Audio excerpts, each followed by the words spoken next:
But what's interesting was at my Comedy Central roast that John Stamos was the roast master, and all of the comedians, and that's where beloved Norm Macdonald did his very memorable non-roasty tribute of doing. No, he was reading joke from a joke book. He said, "Saget, I'm going to do jokes from the '40s." And I went, "I don't know." I said, "Say fuck once." I don't want to do that. I don't want to make fun of you. You're my friend. And I went, I got roasted on Comedy Central. I'm going to go all over the place because I can't. I don't know what else to do. This is me just saying I love Norm.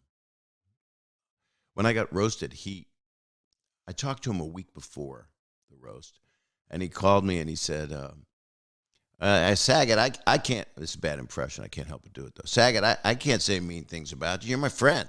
I don't even want to do it, but I'm going to do it because it's you. And so at the roast, he called me a week out, said, I'm just going to read jokes from a 40s joke book. And I said, Norm, that's fine. I mean, you know what you're doing, but you got to curse. I don't want to do that. I said, well, just throw in an arbitrary fuck now and then. Nah, I'm not going to do that.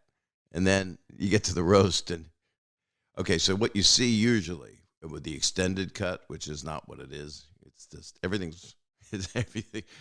about Norm is the big lie. Bob, you have a lot of well-wishers here tonight, and a lot of them would like to throw you down one, a well. They want to murder you in a well.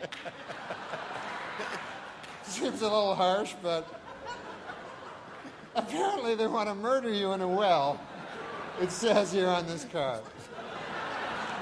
There's a 20-minute version. There's 20 minutes of footage where the people that were there know what happened in the room. Half of them did and half of them didn't because they didn't know what was going on because they didn't get it. But he was just taking the shot at doing, and people are like, this was the most brilliant thing, and it was. But a great stand-up, and Norm was one of the greatest ever, knows that they're not going to, bombing is not, doesn't matter. And that's what was fearless and beautiful about him, because bombing is just part of the art, part of the performance of it. And if you can offend people and get laughs, then you're in some kind of real special ethos. No, I think that Bob should join the Ku Klux Klan. And that's not because he's racist. He's not racist. It's just that he'd look a lot better with a hood over his head on account of his face. He was doing that by reading these jokes, and then there were about 8 minutes that it was quiet, and that made you don't see the comedians laughing harder, but all of my friends. That's the idea of that roast, was as horrible as some of the things that were said because it's a roast, and it was a different time. But Norm, of course, chose the path of dignity, and did jokes, and we were laughing on the phone the week before that he would hold the cards up to his head and do Johnny, face like a cauliflower. No, but Bob has a beautiful face like a flower. Yeah, cauliflower.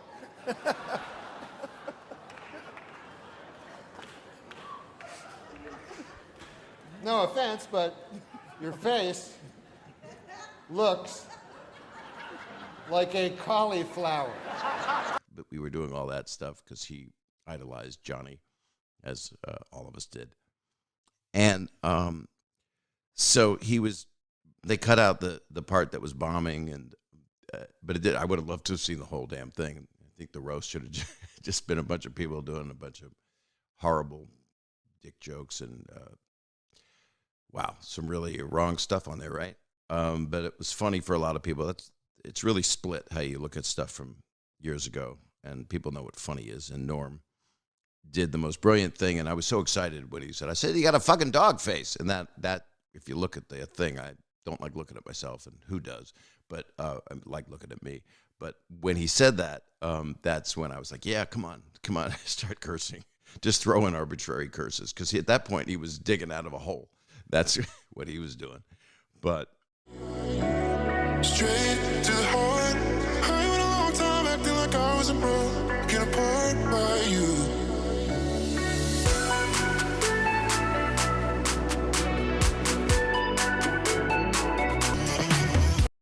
How fucking brilliant.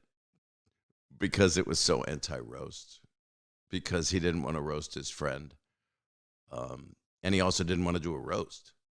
So there's, it was a good toss-up whether he was doing it because he didn't want to hurt his friend, and also he didn't want to do a roast. He didn't love the form.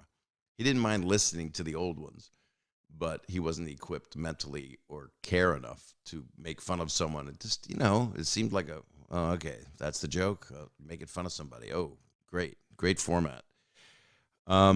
So, of course, he's reading the sports section while the other comedians are doing their stuff, and that, it's just, it's brilliance. It's an Andy Kaufman type thing, or anybody who knows what comedy is and doing some kind of, it's just Norm. It's just Norm. It's what he found funny. Bob Saget directed Norm Macdonald's movie Dirty Work. Yeah. A move that transformed Norm Macdonald into a star, Buck's employee. And then at the end, and I thought about, do I play it on here right now? And the answer is no. You can watch it. You can see it. I mean, at the end of the thing, he got emotional, and he doesn't mean to do it. He doesn't know what he's going to say, and he doesn't do it that often. Bob, honestly, has never had an unkind word for anybody, and I love him, and I hope everybody else does, so I just want to say that. Thank you. He told me, he loved me, and he told me publicly, and I loved him, and I love him.